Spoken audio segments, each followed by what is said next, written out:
Thank you very much, Matthew, and to everyone for being here. I don't really know how I'm supposed to follow that, Jim. You put on quite a show, so a challenge for me to go next. Listen, I am here to encourage you all to oppose this motion. And I'm going to lay out my arguments in three parts. One, how the protocol was created, a bit of context, as Kate put earlier. Then speaking about the benefits of the protocol that we have seen and addressing the ways in which some political parties and representatives have misused the protocol to further their own political agendas. As has been said previously, the Brexit referendum in 2016 resulted in a narrow 52-48 UK-wide result, with Northern Ireland as a region voting 56% Remain. Nationalists, Unionists, and those who describe themselves as neither voted to remain a part of the European Union. The UK and Ireland's joint membership of the EU made our fragile peace more viable by enabling connections and removing physical, economic, and psychological barriers. The UK's withdrawal from the EU was always going to result in borders. And whilst checks between Great Britain and Northern Ireland are not ideal, they are less visible, less intrusive, and less disruptive than checks along the land border.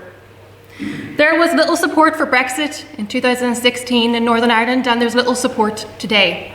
Recent polling has shown in a survey from Queen's that 59% of respondents actually said that Brexit is bad for all of the UK, and a majority support the Northern Ireland Protocol as the best means of dealing with Brexit.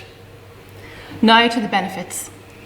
Against the backdrop of political instability and rising tensions over the Northern Ireland Protocol, local businesses have cautiously and quietly been taking advantage of our unique position.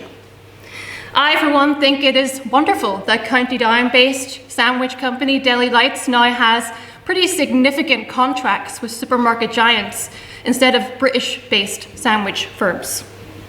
Local dairy cooperative Dale Farm secured a major supply partnership with leading European dairy business Arla Foods, thanks to our dual market access.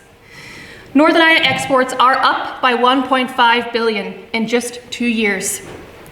A recent report by the National Institute of Economic and Social Research said Northern Ireland's economic output outperformed the UK average due to the outcome of the Northern Ireland Protocol. Not to mention that when the rest of the UK couldn't get McDonald's milkshakes or Nando's, we were grand. And it isn't just businesses that are seeking to take advantage of the protocol. The Why UK document from the UK's Department of International Trade describes Northern Ireland as the only place in the world where businesses can operate free from customs declarations, rules of origin certificates, and non-tariff barriers on the sale of goods to both the UK and the EU. All of our political leaders and representatives should be trying to maximise the advantages and opportunities that the protocol can present to businesses and communities alike, instead of coming out in force to support British sausage suppliers over the many local high-quality producers in Northern Ireland. On that point, go for it. If consumers in Northern Ireland choose to buy local goods or choose to buy goods from the Republic, that's fine. But it's the fact that there are artificial barriers put in place from goods coming from Great Britain to Northern Ireland, so it's reducing consumer choice. The fact that people have swapped, it's not positive because they've been forced to swap by artificial barriers down the Irish Sea. Well, I, for one, would always encourage local producers and having a positive impact on our own local economy over outsourcing the benefits to Britain. But on that point, I do think there can be mitigations that can support consumer choice, and I support that. But the cause here is not the protocol. The cause here is Brexit. Brexit is destabilising. One need only look at the chaos in Westminster as a fifth Prime Minister takes office since the 2016 vote to see that. The Conservatives are still chasing the sunlit uplands of Brexit, and so are the Brexiteers here in Northern Ireland who refuse to embrace the competitive advantage of the protocol. The DUP were the only major political party in Northern Ireland to campaign for Brexit. Sorry, Jim. And they were the only major political party to protest against the Good Friday Agreement. And currently, they are the only party blocking the formation of a Northern Ireland Assembly. To me, that is not democracy. The Good Friday Agreement is predicated on the principles of equality, parity of esteem, and mutual respect.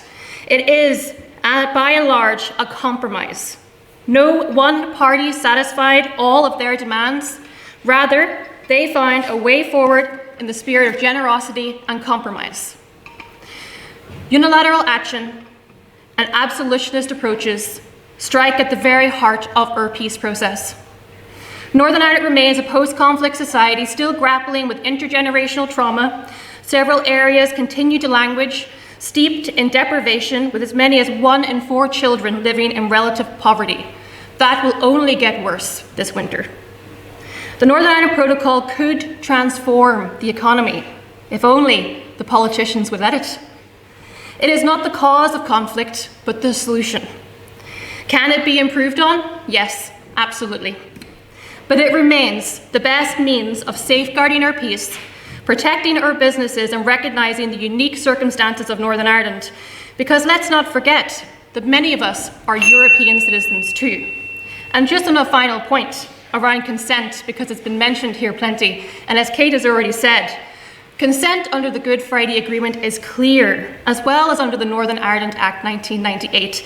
It applies in specific and limited circumstances. It applies to a border poll and cross-community voting, again, in specific and limited circumstances. And of course, Ryan, I'm sorry to say this, but when you speak of unionist consent and you ignore a comparable consent from other communities for Brexit, well, it seems that the only consent you're interested in is your own. Thank you.